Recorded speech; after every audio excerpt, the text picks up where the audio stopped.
जय हिंद साथियों। आज हम बात करने वाले हैं गोधली भाग 2 क्लास 10th हिंदी के दूसरे चैप्टर 20 के दांत। और इस 20 के दांत में यहाँ पर शीर्षक ही समझ लेते हैं 20 के दांत।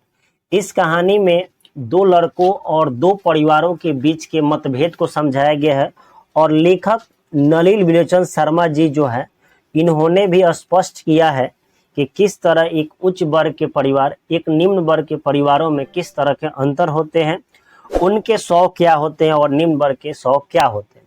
उच्च वर्ग में सेन साहब के बारे में बात की गई है और निम्न वर्ग में जो है उनको गिरधर लाल की कहानी के द्वारा प्रकट किया गया है।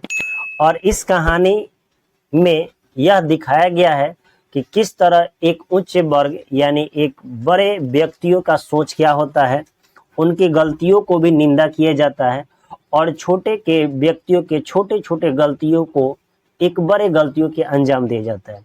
देखिए, इस पाठ के लेखक नलिन बिलोचन शर्मा है और इनका जन्म 18 फरवरी 1916 को पटना के बादरघाट में हुआ था। इनका इंट्रोडक्शन भी है, इंट्रोडक्शन से जो क्वेश्चन बनेंगे वो आपको ऑब्जेक्टिव में बताएंगे। बात रही कि इस पाठ के जो महत्वपूर्ण सब्जेक्टिव है उसको हम समझाने वाले हैं।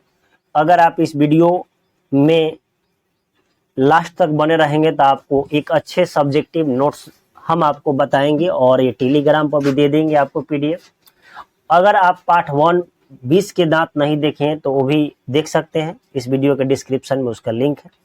तो अब हम बात करते हैं कि इसके जो महत्वपूर्ण सब्जेक्टिव है उसके आंसर क्या है और सटीक आंसर क्या है। तो देखिए, हमने उसका एक आंसर शीट बना लिए हैं ताकि आपको समझाने में ज़्यादा समय न लगे और आप एक अच्छे से तैयारी के साथ आप बढ़ते रहें। आपको हर सब्जेक्ट के साथ यहाँ पर नोट्स और डिस्कस करते रहेंगे। सबसे पहला है, इसके लेखक कौन है। तो लेखक है नलिन बिलोचन शर्मा। ठीक, पहला काम हो गया कि लेखक कौन है, नलिन शर्मा।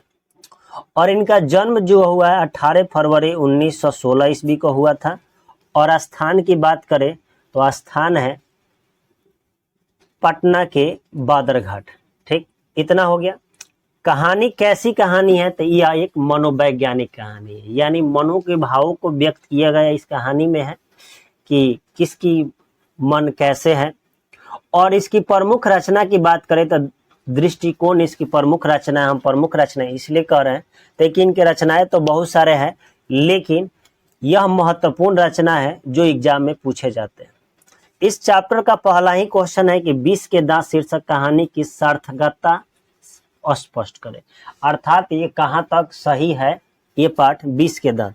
तो सबसे पहले देखते हैं कि कहानी के शीर्षक 20 के दांत है। ठीक, इस कहानी की शुरुआत अमीरों के अहंकारों से हुई है और अमीरों के अहंकार को लेखक ने 20 का दांत कहा है। ठीक, 20 के दांत से सुनिश्चित किए हैं और अपनी अमीरी के कारण ही सेन साहब हमेशा मदन, इसमें जो गिरधर लाल का लड़का रहता है मदन, की उपेक्षा करते हैं। उपेक्षा यानी निंदा करते रहते हैं कि ये लड़का अच्छा नहीं है और उसके पिता गिरधर को अपमानित करते रहते हैं और तथा उसे दंडित करवाते हैं। सेन साहब अपने पुत्र की गलतियों पर पर्दा डालते हैं, यानी उसकी गलतियों को बड़े गलती नहीं ठहराते हैं। जब मदन और कासू के बीच लड़ाई होता है तो मदन कासू के 2 दांत तोड़ देता है। आपको पाठ का भी एक बार पढ़ लेना है ताकि क्वेश्चन आंसर आपको आसानी से समझ में।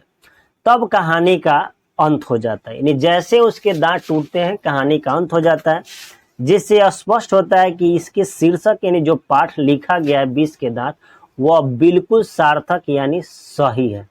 एक क्वेश्चन का आंसर यह स्पष्ट रहा, शॉर्ट लैंग्वेज में रहा। दूसरा क्वेश्चन है कि सेन साहब के परिवार में बच्चों के पालन पोषण में जो लिंग आधारित भेदभाव हो रहे थे उस भेदभावों को लेखक ने क्या कहा है।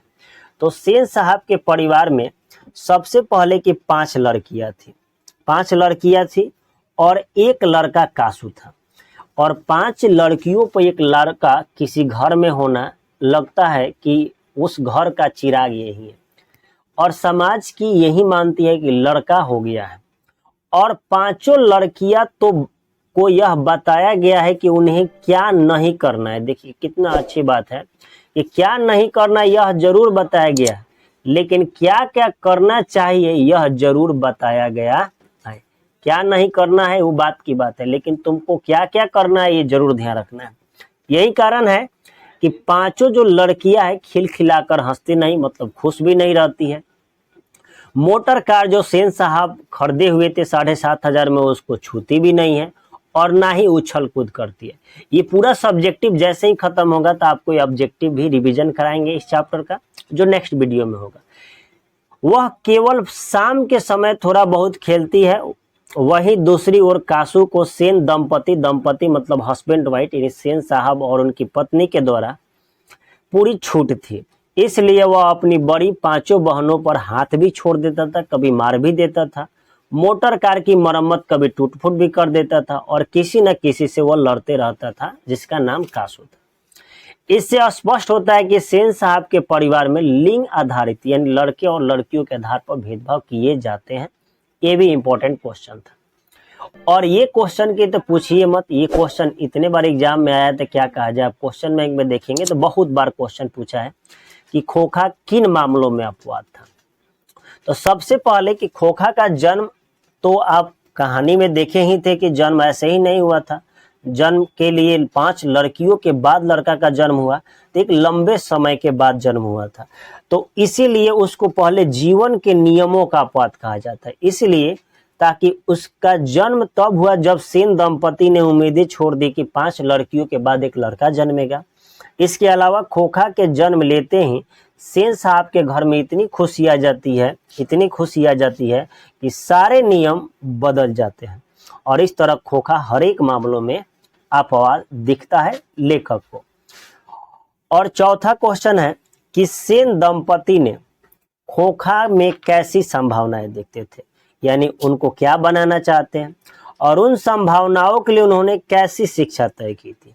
अब देखिए लड़का तो लड़का ही होता है, उसने बचपन में छोटे मोटे तोड़फाड़ करने लगे तो उनके माता पिता समझे कि हमारा लड़का इंजीनियर बनेगा, और इंजीनियर उनको पता ही नहीं कि एक छोटा लड़का केवल हथौड़ी लेकर सुबह में बैठ जाएगा तो इंजीनियर हो जाएगा। तो सेन दंपति के बीच एक भ्रम था कि हम इसे इंजीनियर बनाएंगे। तो खैर कोई बात नहीं, हम कहानी के अनुसार इस आंसर को बताएंगे। तो सेन दंपति अपने बेटे कासू में इंजीनियर बनाने की संभावना देखते। देखिए बचपने में उसको लगता है कि हमारा लड़का इंजीनियर बनेगा।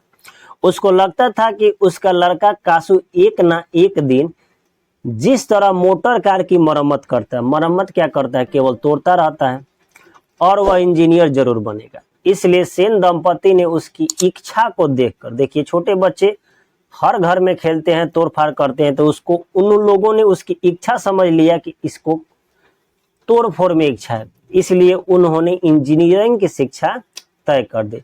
यहाँ से एक क्वेश्चन बनता है ऑब्जेक्टिव में कि उन्होंने कैसी शिक्षा तय की थी, तो इंजीनियरिंग की शिक्षा तय की थी। ये जरूरी नहीं कि इंजीनियर बन जाए, कहानी है, कहानी के अनुसार ही समझना है इसको। इस पाठ का नेक्स्ट जो क्वेश्चन है वो है सप्रसंग व्याख्या। देखिए जब भी क्वेश्चन आपसे सप्रसंग व्याख्या से आए तो आपको ध्यान रखना है कि सप्रसंग में उस पाठ के परिचय भी देना है कि ये किस पाठ का है और उसके लेखक क्या है। तो आपको सप्रसंग जब भी किसी चैप्टर का दे तो सबसे पहले आप देखिएगा कि वह किस पाठ का है। टॉपिक आपको पढ़ना होगा। लड़कियां क्या है, कठपुतलिया है, और उसके माता पिता को इस बात पर गर्व है, सेन साहब को बताते। तो सबसे पहले आपको बताते हैं, वहां तक आपको हर टॉपिक में लिखना होगा। प्रस्तुत पंक्ति जो है, ये पंक्ति है हमारी पाठ्य पुस्तक गोधली भाग 2 के 20 के दांत। 20 के दांत शीर्षक पाठ से लिया गया या कहानी से लिया गया है, जिस पंक्ति के माध्यम से लेखक सेन साहब के लड़कियों के बारे में बताते हैं कि वह बड़ी सुशील है, सीधी साधी लड़कियां है, पांचों के पांचों जीती जागती मूर्ति जैसी है, जैसा कहा जाता वैसे करती है। उनको यह सिखाया, यहाँ पर छूटा, यह सिखाया गया था कि क्या करना है और क्या क्या नहीं करना है, इसलिए वह कठपुतलिया है। देखिए कठपुतलिया एक खिलौना होती है जिसको जैसे कहिएगा वैसे घूमती है, इसीलिए उनको लगता था कि कठपुतलिया है। वैसे व्यवहार भी करती थी, जिससे उनको उनके माता पिता को लगता था कि यह हमारी बातें बिल्कुल मानती है, जिससे उनको अपनी लड़कियों पर बहुत गर्व था। ये सेन दंपति को लगता था। अगला है, ये भी है सप्रसंग व्याख्या कि खोखा के दुर्लभित स्वभाव यानी गलत स्वभावों के कारण सेनों ने सिद्धांत भी बदल दिया। खोखा बहुत अत्याचारी करता था घर में। प्रस्तुत पंक्ति, वो भी सेम कंडीशन आपको लिखना होगा कि प्रस्तुत पंक्ति हमारे पाठ्य पुस्तक गोदली भाग 2 के 20 के दांत, इसको अंडरलाइन करते चलिएगा चैप्टर को, शीर्षक पाठ से लिया गया, जिस पंक्ति के माध्यम से लेखक ये बताते हैं कि जब सेन साहब के परिवार में कासू का जन्म हुआ, तो आप देखे ही थे कासू का जन्म बहुत अंत में हुआ था, 5 बेटियों के उम्मीद के बाद नाउम्मीद का एक आंखों का तारा था। तब उसके घर के अलग नियम थे जब जन्म नहीं हुआ था। जब कासू का जन्म होता है तब सेन साहब के घर के सारे नियम बदल जाते हैं और कुछ ऐसा बदलता है कि उनको अपना स्वभाव, खोखा के कुछ ऐसे स्वभाव हो जाते हैं जिससे उनको अपना सिद्धांत यानी जो मूलभूत सिद्धांत थे वो बदल देते हैं कि ऐसे काम नहीं होगा। ऐसे ही एक और क्वेश्चन है कि ऐसे ही लड़के आगे चलकर गुंडे, चोर और डाकू बनते। ये सेन साहब जो थे मदन के बारे में एक ऐसा व्यवहार व्यक्त करते हैं कि अपने लड़के की गलती को इंजीनियर देखते हैं और दूसरे के लड़के के गलतियों को एक डाकू, चोर जैसे शब्द का यूज करते हैं। प्रस्तुत पंक्ति हमारे पाठ्य पुस्तक गोदली भाग 2 के फिर 20 के दांत, शीर्षक कहानी यहाँ लिख सकते हैं, कहानी से लिया गया, जिस पंक्ति के माध्यम से लेखक यह बताते हैं कि जब कोई धनहीन मतलब जिसके पास धन नहीं है या गरीब लड़का सेन साहब के कार को छूता है जो 7,500 की आई थी, तो उसके बुरे भाग्य की भविष्यवाणी की जाती है। और वहीं जब अपना लड़का करता है तो उसके कमियों को दिखाने के लिए अच्छे भाग्य की इंजीनियर बनने की संभावनाएं देखी जाती है और दूसरे लड़के को चोर, डाकू और गुंडे बताया जाता है। और उसके बाद का क्वेश्चन, नेक्स्ट जो क्वेश्चन है, मदन और ड्राइवर के बीच विवाद का कारण, विवाद यानी झगड़ा जो हुआ था मदन के बीच और ड्राइवर के बीच, और उसके द्वारा कहानीकार क्या दिखाना चाहता है। तो देखिए, कहानीकार को तो ये बताना है कि समाज में कैसे अंतर है, समाज के अंतरों को दिखाना था। और यहाँ एक मदन जो गिरधर का लड़का है जो उनके यहाँ किराने का काम करता है, और ड्राइवर जो सेन साहब का ड्राइवर है, उन दोनों के बीच छोटी मोटी बात को लेकर विवाद हो गया। तो मदन और ड्राइवर के बीच के विवाद को लेकर लेखक समाज में होने वाले असमानताओं को दिखाते हैं कि एक बड़े परिवार के ड्राइवर भी अपने आप को सेन साहब ही समझता है। जब मदन सेन साहब के कार को छूकर देखना चाहता है तब उसके ड्राइवर ने धक्का दे दिया तो वह नीचे गिर गया। यहाँ तक बात ठीक है, लेकिन मदन ड्राइवर पर बार बार लपकता था क्योंकि गांव का लड़का है, माटी में खेला हुआ लड़का है और एक छू कर देखना चाहता है, तो इतनी बड़ी आपत्ति क्यों है। वहीं कासू जब कार के शीशे तोड़ देता है तो उसमें इंजीनियर की संभावना देखी जाती है। ये असमताएं दिखाते हैं कि एक वही बालक केवल छू देता है तो गलत है, लेकिन कोई बालक तोड़ दे तो अपना है। उसके बाद क्वेश्चन है कि कासू और मदन के बीच झगड़े का कारण क्या था और इस प्रसंग में लेखक की भी क्या राय है। इसमें झगड़ा का कारण भी बताना है और लेखक के भी कारणों को बताना है कि आखिर लेखक इस बातों में क्या कहते हैं। तो कासू और मदन के बीच झगड़े का मुख्य कारण लट्टू का खेल था और जिसने खेलने की इच्छा जताते हुए कासू एक दिन अपने बंगले से निकलता है और लट्टू खेलने के लिए चला जाता है और वहां पर बैठा रहता है ऑलरेडी मदन। तो मदन ने लट्टू देने से मना कर दिया और उसने कहा कि हमको लट्टू भी दो, हम भी खेलेगा। उसी पर मदन ने आत्मसम्मान एकदम गौरवपूर्ण कहा कि अब हम तुमको नहीं देंगे। जब तुम्हारे बाप की गाड़ी को हमने छू दिया तो तुम्हारे ड्राइवर ने हमको धक्का दे दिया, तुम तो मेरे पास आए हो, मुझसे लट्टू मांग रहे हो। आत्मसम्मान गौरवपूर्ण से कहा और मना कर दिया कि ना कह दिया कि हम नहीं देंगे तुमको। जिसके बाद कासू बाबू थे ये, मदन पर लपक गए कि ऐसा कैसे हो सकता है कि हमको मना कर दिया, यानी हमको मना कर दिया, अर्थात कि हमको ये नहीं समझता। तो मदन भी कहाँ कम था। कहानी भी एक बार पढ़िएगा, बहुत अच्छा कहानी है। और हाथ भी छोड़ देता है, और उसके बाद मदन भी, और मदन तो पहले से ही कम नहीं था, तो मदन भी कासू का मुकाबला करते हुए उसके 2 दांत तोड़ देते। इतना खतरनाक मार देता है मुंह पर कि उसके 2 दांत सामने का टूट जाता है। और 2 दांत टूटते ही झगड़े से लेखक भी दिखाना चाहते हैं किस तरह कुछ लोग गरीब पर अपना अधिकार जमाना चाहते हैं और जानबूझकर लड़ते हैं। हक नहीं है, अधिकार नहीं है, तुम्हारा लट्टू नहीं है, अरे खेलना है खेल सकते हो, हमको दो। ये मांगने का तरीका देखो, क्योंकि बड़े बाप के लड़के थे। अगला क्वेश्चन है कि रोज रोज बेटे मदन की पिटाई करने वाले गिरधरलाल आखिर मदन को कासू के पीटने के बाद भी उसको गले से क्यों लगा लिया। तो मदन के पिता जो गिरधरलाल थे वहां काम करते थे, तो वो भी समझते थे कि हर बार हमारे बेटे की गलती नहीं है, कुछ तो गलती कासू की भी होगी। तो रोज रोज अपने बेटे मदन की पिटाई करने वाला गिरधरलाल मदन द्वारा कासू के पिटाई करने पर, पिटाई नहीं किया था उसको तो मार कहते, 2 दांत तोड़ दिया कम है, और उसे दंडित करने के बजाय अपने छाती से लगा लिया, क्योंकि वाह बेटा तूने तो जग जीत दिया। क्योंकि उसके मन में मदन की मासूमियत और साहस को देखकर असीम प्रेम जगे। और असीम प्रेम इसलिए जगे क्योंकि उनको लगता था कि हम बाप होकर उसके यहाँ कर्मचारी का काम करते हैं, फिर भी हम उसके सामने एक शब्द भी नहीं बोलते। और तुम तो हमको देखा कि जब हम उसके बाप के यहाँ नौकरी करते हैं तो तुम हमारे नौकरी के चिंता किए बिना उसके बेटे के दांत तोड़ दिया, और एक साहस के साथ कि जब तुमको अपमानित किया गया, तुम्हारे पिता को अपमानित किया गया, तो एक असीम प्रेम जगी गिरधरलाल के, और उसको मालूम हो जाता है, इसलिए मदन की कोई गलती नहीं देखता है।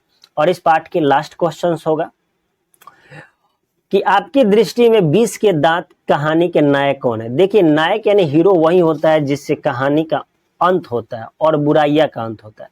इस कहानी के लास्ट पर अगर आप पढ़ेंगे तो वहां लिखा है कि जैसे ही मदन ने कासू के 2 दांत तोड़ते हैं, कहानी द एंड हो जाता है, यानी बुराई का अंत और सच्चाई की जीत हो जाती है।